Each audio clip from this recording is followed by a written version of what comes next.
So ఈరోజు గుణదలమాత మహోత్సవం జరుగుతుంది.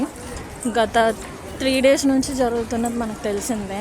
కాకపోతే ఈ ఇయర్ స్పెషల్ ఏంటంటే ఈ ఇయర్తో 100 years కంప్లీట్ అయ్యాయి అని చెప్పేసి మనకు చెప్పారు. నాకు కూడా అంత పూర్తిగా తెలీదు, బట్ అనుకోకుండా రావడం జరిగింది. చూసారుగా జనాలు ఎంతమంది ఉన్నారో. కింద అయితే చర్చ్ ఉంది.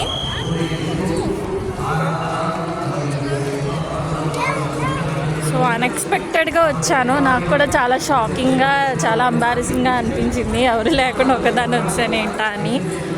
But today I was so happy. ఇక్కడ చూస్తే ఫాదర్ గారు ఫొటోస్ తీస్తున్నారు అండ్ చిన్నపిల్లలతో కూడా వచ్చారు చాలామంది. అండ్ మేరీమాత స్టాచ్యూ వరకు రావడానికి ఇక్కడ ఇంకొకటి ఇసుక దారి ఉంది. దీని మీద అయితే చాలామంది పాపం మోకాళ్ళతో నడుస్తూ వస్తున్నారు. మీరు చూస్తున్నారు కదా, ఇదిగో సర్టెన్ పర్సన్స్ అయితే మోకాళ్ళ మీద నడుస్తూ వస్తున్నారు. నాకు నడవడానికి అసలు ఏంటా అన్నట్టు అనిపించింది. బట్ వాళ్ళు ఎలా నడుస్తున్నారు నాకు నిజంగా అర్థం కాలేదు. అండ్ ఇలా వచ్చేసరికి ఇక్కడ ఎండ్ అవుతుంది వాళ్ళది. కరెక్ట్గా మా స్టాచ్యూ దగ్గర ఎండ్ అవుతుంది. అండ్ 2 ways ఉన్నాయి పైకి వెళ్ళడానికి. ఇది సెకండ్ వే. నా పక్కన గోడ అవతల ఉన్నది అయితే ఫస్ట్ వే. లొకేషన్స్ అయితే చాలా బాగున్నాయి. ఖచ్చితంగా ఈసారి ఎవరైనా విజిట్ చేయాలనుకుంటే కంపల్సరీ విజిట్ చేయండి.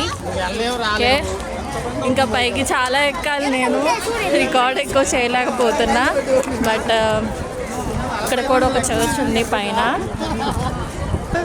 ఇక్కడైతే జనాలు చాలా కోలాహలంగా ఉంది. ఆ కింద అయితే ఆ పక్కన స్టేజ్ కూడా వేశారు. శతాబ్ది ఉత్సవాలు అది. నేను ఇప్పుడు వచ్చిందైతే డౌన్ నుంచి ఫస్ట్ ఎంట్రన్స్. ఇది ఒక మధ్యలో ఒక రోడ్ ఉంటుంది. ఆ రోడ్ క్రాస్ చేసిన తర్వాత ఇదన్నమాట ఎంట్రన్స్.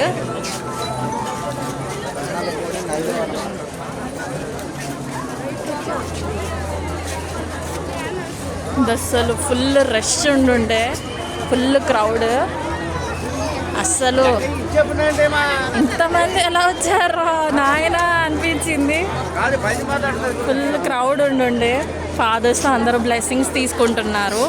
ఫాదర్స్ కూడా అందరినీ విష్ చేస్తూ చాలా బాగా మాట్లాడుతున్నారు. నాకు కూడా బ్లెస్సింగ్ ఇచ్చారు.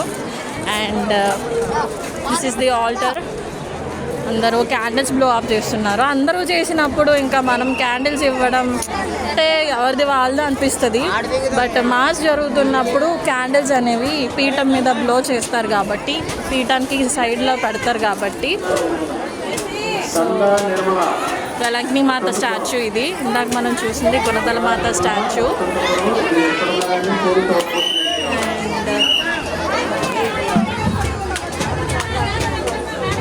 ఇంత జనసంద్రాన్ని చూస్తుంటే చాలా ఆశ్చర్యంగా అనిపించింది. ఇక్కడ క్రిస్టియన్స్ అని లేదు, హిందూస్ అని లేదు, తేడా ఏం లేదు, అందరూ ఒక్కటే అన్నట్టుగా ఉన్నారు.